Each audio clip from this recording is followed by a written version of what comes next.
January 5th, 2022. Today's a Wednesday, and it's about 1 o'clock afternoon. I posted a video about KHAMZAT CHIMAEV yesterday, about the debate whether he's legit or not, you know, whether he's all hype or the real deal. And somebody commented something interesting, a dude named Ken, no picture on his profile, kind of like me. Could be a new account, could be a weirdo, could not care, could be a normal dude that just doesn't care. But he responded to the video. It was real interesting what he said. I'm gonna read it. He said, something many people doesn't talk about is before fighters hit the UFC, they are padded their records like in boxing to make it look good for UFC. Okay, Conor McGregor talks about that with Khabib. He said all of Khabib's fights, people always talk about Khabib's 22-0, 30-0, but in the UFC he's only like 11-0. The UFC counts your records, counts your record from other promotions. So for example, if Dylan Dennis got a UFC contract, 3-fight UFC contract, his record, his first fight in the UFC, his record would be whatever it was from Bellator and whatever pro promotion he was a part of before that. That whole conversation right there is interesting, extremely interesting in and of itself, because what is the UFC saying there really, right? And should they be saying that? That Dylan Dennis's record from, you know, what is it, Fight Cage Warriors or whatever, the one that Paddy Pimblett just came out of? Like, so, you know, Paddy Pimblett's record, like, that's an interesting conversation, but let's finish this. I'm actually gonna make a video about that right there. But so he says not a lot of people know that a lot of UFC fighters, before they get there, their records are padded. And this dude says, how many times have we seen people who comes in with all finishes, and when they come to the UFC, they want to decision or started to lose? This dude doesn't speak good English. Why is his name Ken if he's from Dagestan? Or Sweden, wherever he would be from. Well, if you look at who they fought, they always went for a good stylistic matchup. I'm actually gonna translate a little bit here. And people who had a 50-50 record. So he's saying all of these people who we are talking about is all hype. More oftentimes than not, come into the UFC with a padded record and with fights that they won over highly favorable stylistic matchups. Now he goes to say, okay, I'm from Sweden, Ken from Sweden, what's up, brother? And have followed KHAMZAT way before he came to the UFC. And in a podcast here, he told the story when he only had trained 1 month in MMA. His first amateur fight was against the world champion in amateur MMA. So I guess they have world champions in amateur. And I guess that kind of makes sense because you have Golden Glove boxing promotion or tournament. He says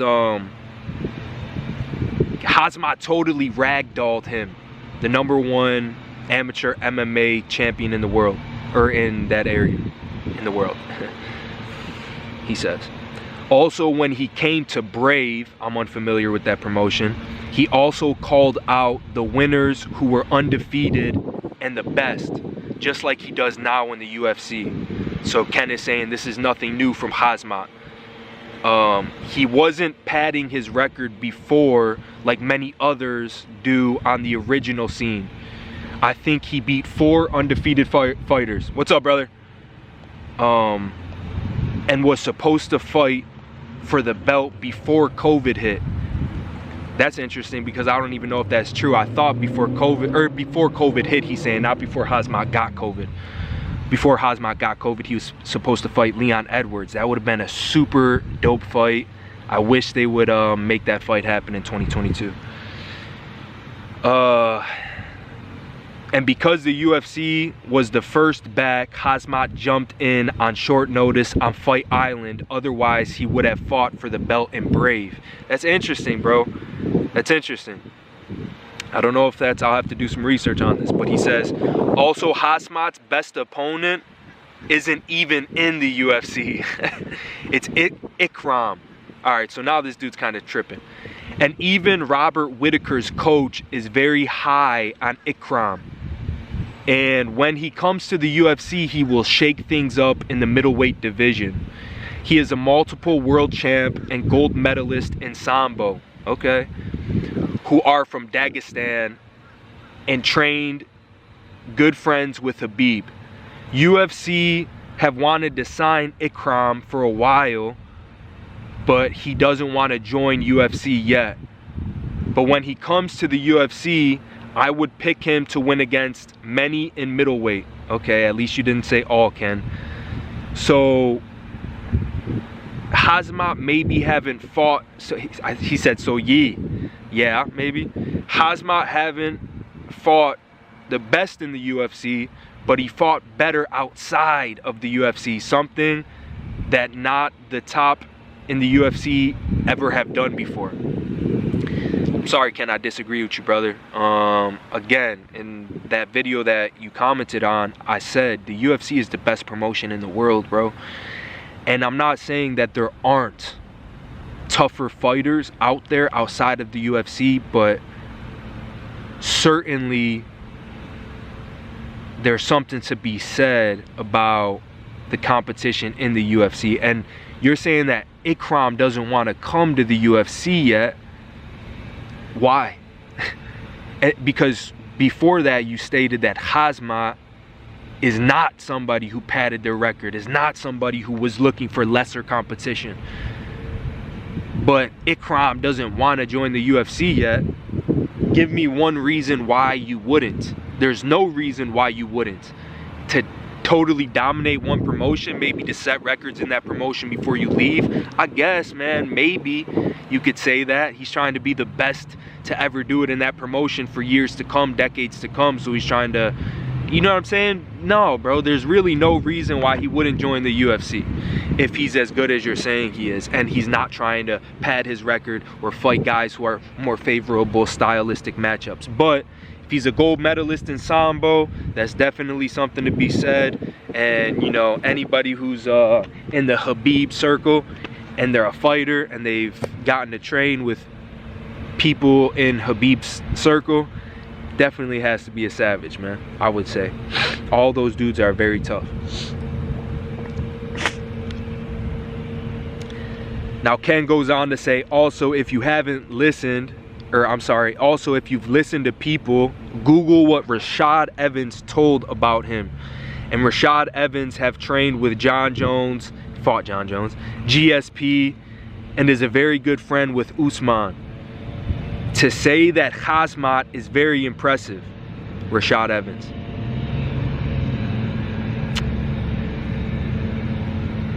Also, the people around him, Sean Strickland, who shits on all of his sparring partners, speaks very highly about sparring with Khamzat.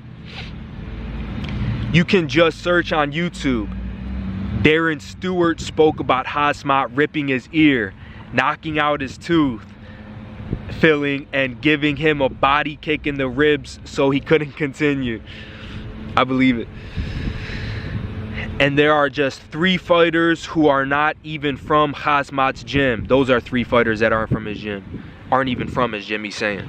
He's saying that's saying something. These dudes aren't even from his gym, so have no reason to comment on how good he would be. They're not trying to hype him up.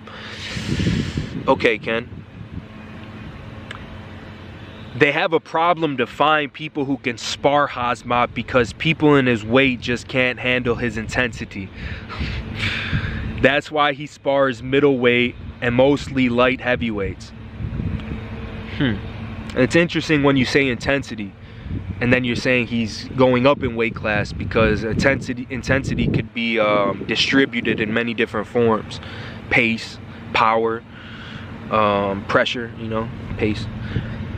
So Dean Thomas told on the Unfiltered podcast before UFC 267 that we have heard stories about how KHAMZAT went to different gyms in Vegas and just terrorized them in sparring.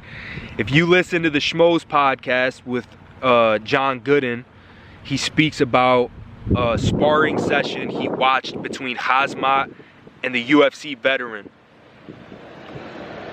Also, Ali Abdelaziz on the Schmoes podcast talking about KHAMZAT's wrestling background. Everyone mentioned that he was a Swedish champion, yes, but we are not known for wrestling. But he did way more impressive things before coming to Sweden. He wrestled in the national team in Chechnya. He won bronze in Russia, and Robert Whitaker's wrestling coach says if you win bronze in Russia, you are one of the best wrestlers in the world, just because the level is so high there. Also, he trained in a legendary wrestling gym in Dagestan for 4 years, where most Olympians in the whole world comes from, etc. Many proof is out there. I love how people translate English. And even people outside of his gym saying he's the real deal after sparring with him. Okay. All right, so I'm gonna have to work on my reading aloud. But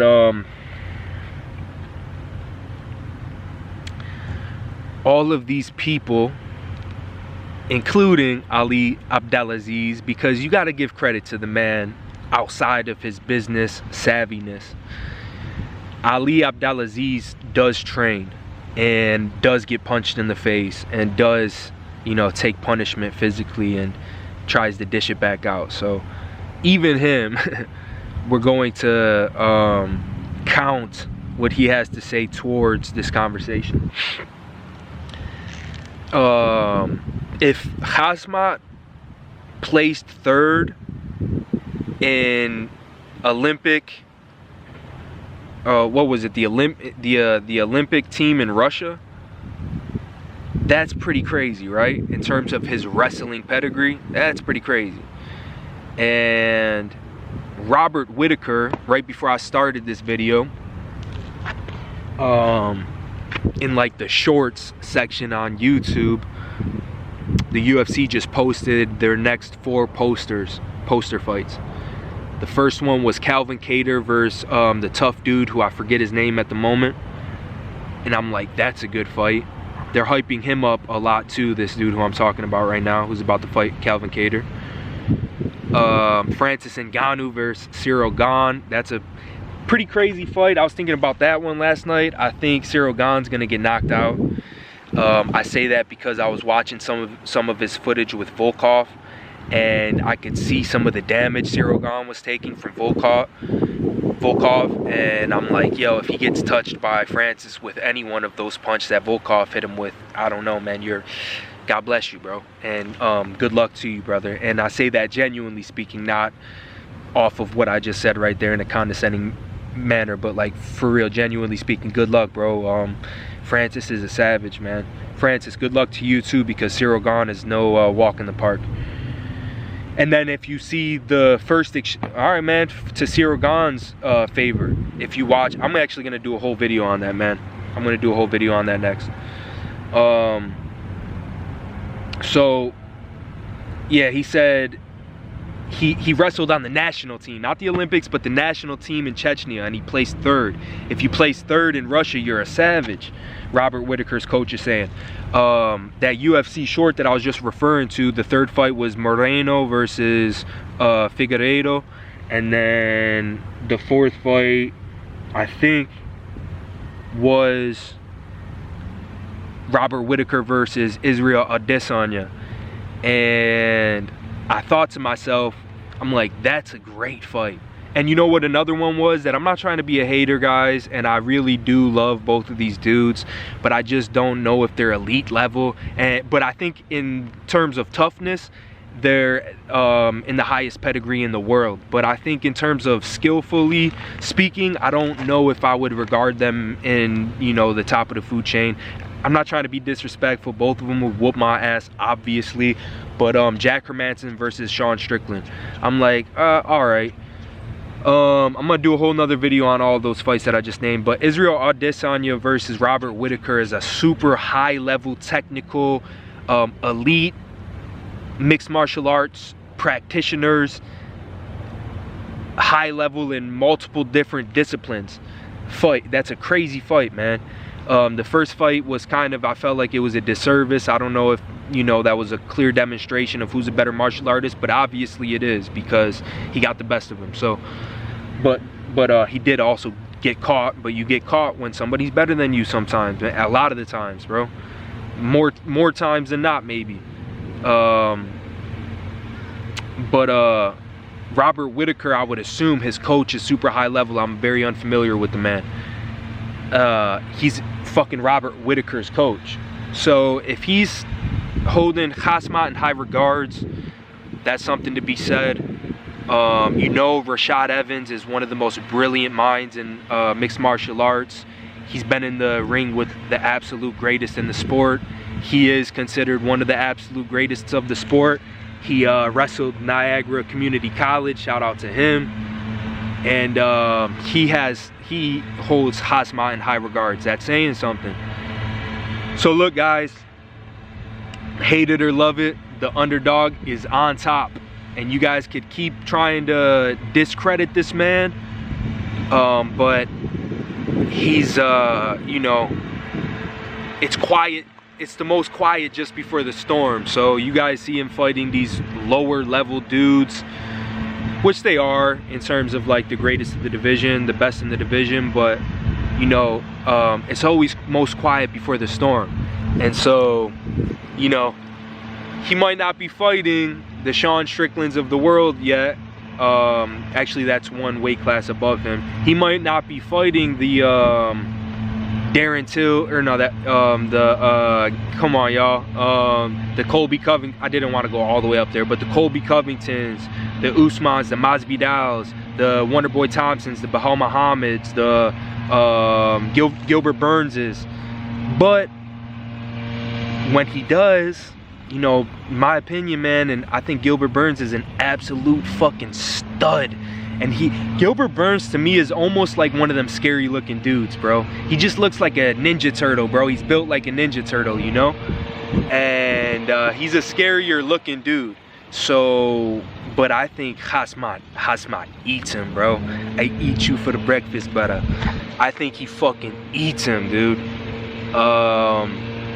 And then I think even Usman, bro, you know, Usman's my boy, dude. I'm ride or die Usman. I think Usman is the baddest man on the planet right now. One of them for sure, dude. He is fucking super dangerous, bro. But you know, KHAMZAT's young. KHAMZAT's full of that fucking vicious, hungry energy. And I'm not saying Usman isn't, but Usman just distributed a lot of that energy out on Jorge Masvidal, on Gilbert Burns, on Colby Covington, bro, for 50 fucking minutes, dude. Usman just gave that fucking dog that will come after anybody, anytime, anywhere, dog. Send me location, pussy. He just distributed so much of that energy, bro. I'll fucking eat you. I'll eat your children, motherfucker. Praise be Allah. He just distributed so much of that energy on 4 different dudes for such a large period of time. And look, man, ultimately it is infinite energy. You have to fucking summon and withhold and accept and withhold that energy so that you can disperse it. But it's just, man, momentum's everything. Conor McGregor could tell you that. Momentum is everything, bro. A run in the UFC is everything.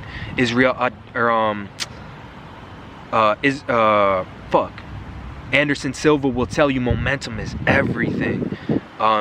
George St. Pierre, momentum is everything. Even George St. Pierre is not the best example of momentum, because George St. Pierre is the best example of consistency, man. The fact that he came back, what he did with Michael Bisping is incredible, man, at the age and the gap. Anyways, that's 20 minutes, yo.